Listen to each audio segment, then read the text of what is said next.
আসসালামু আলাইকুম, কেমন আছেন সবাই? আশা করি সবাই ভালো আছেন। আজকে আমি আছি মাগুরা পলিটেকনিক ইনস্টিটিউট মাগুরাতে। আমরা এখানে সেন্ট্রাল এসির একটি ডেমো প্রজেক্ট সাপ্লাই করেছি। তো এই মিনি প্ল্যানটি আজকে রানিং এবং টেস্টিং কমিশনিং করব এবং এর কর্তৃপক্ষের কাছে সম্পূর্ণ প্ল্যানটি হ্যান্ড ওভার করে দিব। তো এই দেখতে পাচ্ছেন, এটা হচ্ছে আমাদের এইচবিএসির ডেমো মডেলের একাংশ। তো এটা স্থাপন করা হয়েছে আরএসি ল্যাবের ভিতরে, আর এই হচ্ছে মাগুরা পলিটেকনিকের আরএসি ল্যাব। আজকে আমরা আমাদের সম্মানিত শিক্ষকদের আমাদের প্রোডাক্ট সম্পর্কে সব কিছু বলবো এবং আমাদের প্রোডাক্টের সম্পূর্ণ কার্যপ্রণালী স্যারদেরকে বুঝিয়ে দিব। আমাদের স্যারদেরকে প্রথমে স্ক্যাডা সম্পর্কে বলা হচ্ছে, সম্পূর্ণ ধারণা দেওয়া হচ্ছে কিভাবে দূরে থেকে রিমোটলি কন্ট্রোল করবে এবং শিক্ষার্থীদের প্রজেক্টরের মাধ্যমে দেখাবে। তো স্ক্যাডা সফটওয়্যারটি আমরা স্যারদের ল্যাপটপে ইনস্টলেশন করে দিয়ে আমরা বুঝিয়ে দিচ্ছি কিভাবে অপারেশন করতে হয়, কিভাবে অ্যালার্ম চেক দিতে হয় এবং কিভাবে সিস্টেমটির কোনো ফল্ট আসলে সেটা চেক আউট করতে হয় এবং ফাইন্ড আউট করে সেটা সলভ করতে হয়।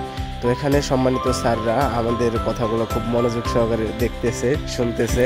এরপর সুযোগ হয় স্যারদের সামনে যেয়ে কথা বলার, আমাদের সিস্টেম সম্পর্কে বোঝানোর সুবিধার্থে আমাদের পুরো প্রজেক্টটি দুটি ভাগে ভাগ করি। একটি হচ্ছে মেকানিক্যাল পার্ট আর একটি হচ্ছে ইলেকট্রিক্যাল পার্ট।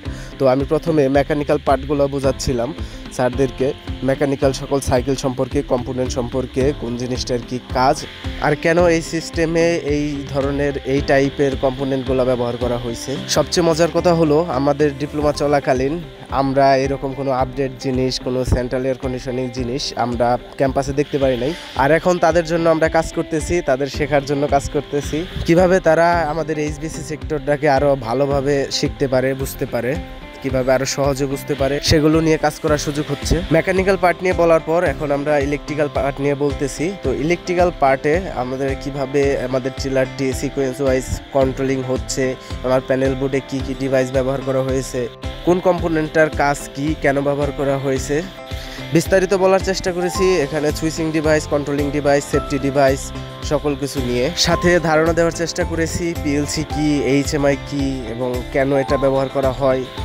আমরা বাংলাদেশে এইচবিসি সেক্টর এবং অটোমেশন সেক্টর নিয়ে কাজ করতেছি।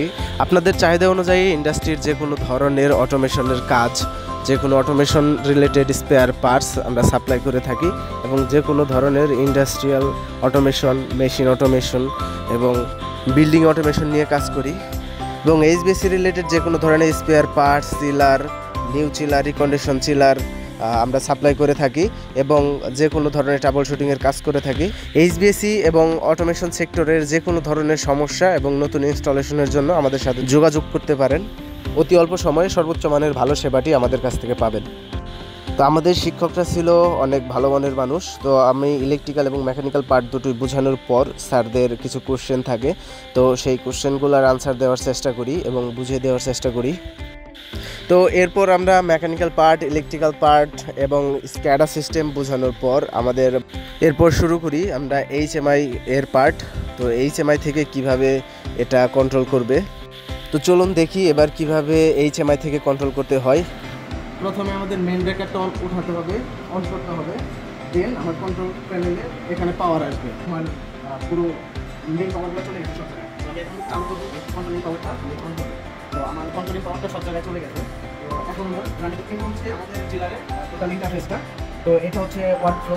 তো আমি যখন চালু করবো, চালু করার আগে আমি একটু প্রেশারটা দেখে নিতে পারি, প্রেশার ঠিক আছে কিনা, সব কিছু ঠিক আছে আমি দেখে নিতে পারি।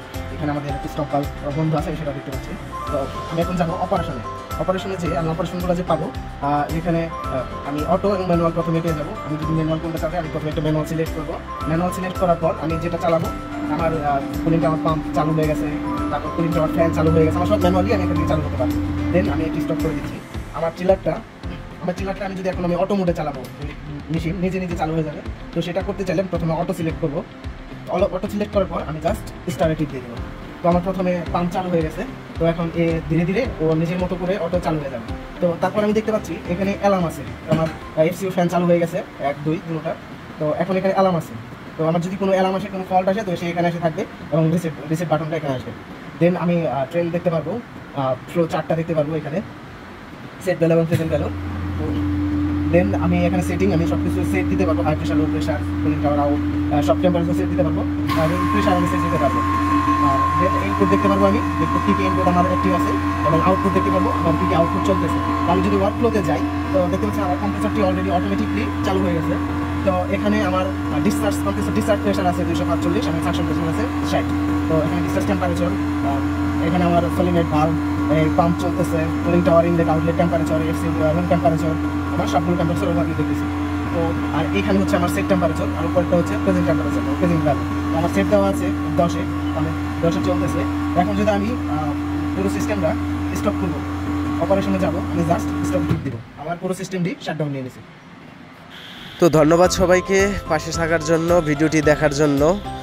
আগামীতেও আমাদের পাশে থাকবেন, দোয়া করবেন আমাদের জন্য, এবং নেক্সট কোনো ভিডিওতে আমরা আমাদের পুরো প্ল্যানটা দেখানোর চেষ্টা করব। ধন্যবাদ সবাইকে, আসসালামু আলাইকুম।